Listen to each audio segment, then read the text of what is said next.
अब हमारा जो है डायस्टोल हमने पढ़ लिया। अब सिस्टोली आपके पास पीरियड ऑफ कॉन्ट्रैक्शन शुरू हो गया वेंट्रिकल्स का।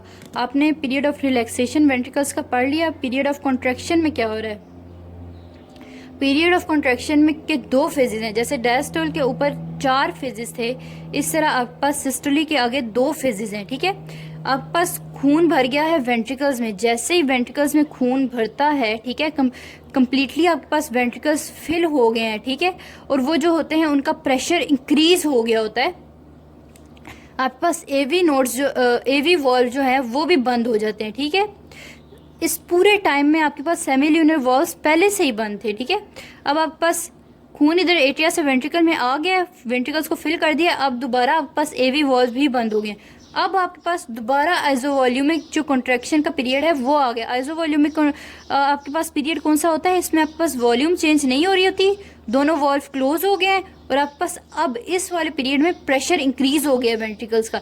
जैसे ही प्रेशर वेंट्रिकल्स का इंक्रीज होता है तो आपके पास जो होती है कॉन्ट्रैक्शन बिगिन हो रही होती है। कॉन्ट्रैक्शन होती नहीं है, वो शुरू हो रही होती है। ये आपके पास पीरियड ऑफ आइसोवॉल्यूमिक कॉन्ट्रैक्शन है। खून एट्रिया से वेंट्रिकल्स में आ गया है सारा, एट्रियो वेंट्रिकुलर वॉल्व क्लोज हो गए हैं, सेमील्यूनर वॉल्व पहले से ही क्लोज थे। आपके पास प्रेशर जो है वेंट्रिकल्स में इंक्रीज हो रहा है क्योंकि खून की वजह से, और आपके पास वॉल्यूम जो है खून की वो चेंज नहीं हो रही, सिर्फ प्रेशर इंक्रीज हो रहा है। ठीक हो गया। जैसे ही प्रेशर जो है एक स्पेसिफिक लिमिट पे पहुंचता है, लेफ्ट वेंट्रिकल्स में 80 mmHg पे और राइट वेंट्रिकल में आपके पास 8 mmHg पे, तो साथ ही आपके पास सेमील्यूनर वॉल्व खुल जाते हैं। जैसे ही ये सेमील्यूनर वॉल्व खुलते हैं तो आपके पास जो है खून जो है जल्दी से रश करता है, कॉन्ट्रैक्शन होती है वेंट्रिकल्स की, और खून आपके पास जल्दी से कॉन्ट्रैक्शन की वजह से जो होती है लेफ्ट वेंट्रिकल से आपके पास चला जाता है आर्टा में, और राइट वेंट्रिकल से आपके पास चला जाता है पल्मोनरी आर्टरी में। ठीक है, period of ejection, these pressure जो पीरियड ऑफ कॉन्ट्रैक्शन की वजह से जो प्रेशर जो इंक्रीज हुआ है उसने semilunar valves open and blood empty into aorta and pulmonary trunk. ठीक है, अब पीरियड ऑफ इजेक्शन को भी आपने 2 में आगे जो ऐड किया, रैपिड इजेक्शन।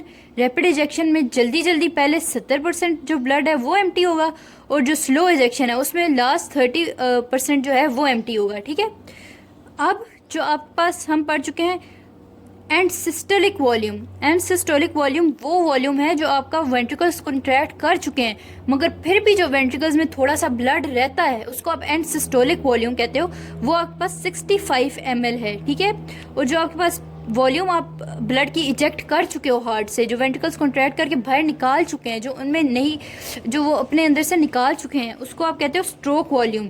मगर जो वेंट्रिकल्स के अंदर फिर भी थोड़ा सा ब्लड रह गया है उसको आप कहते हो and systolic volume. I hope that's clear.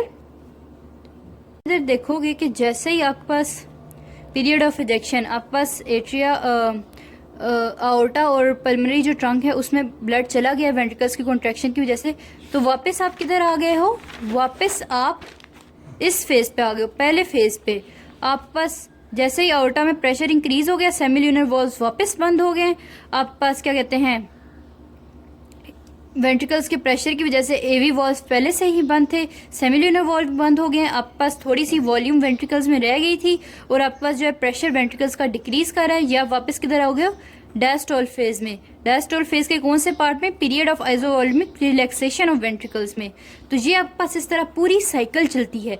पहले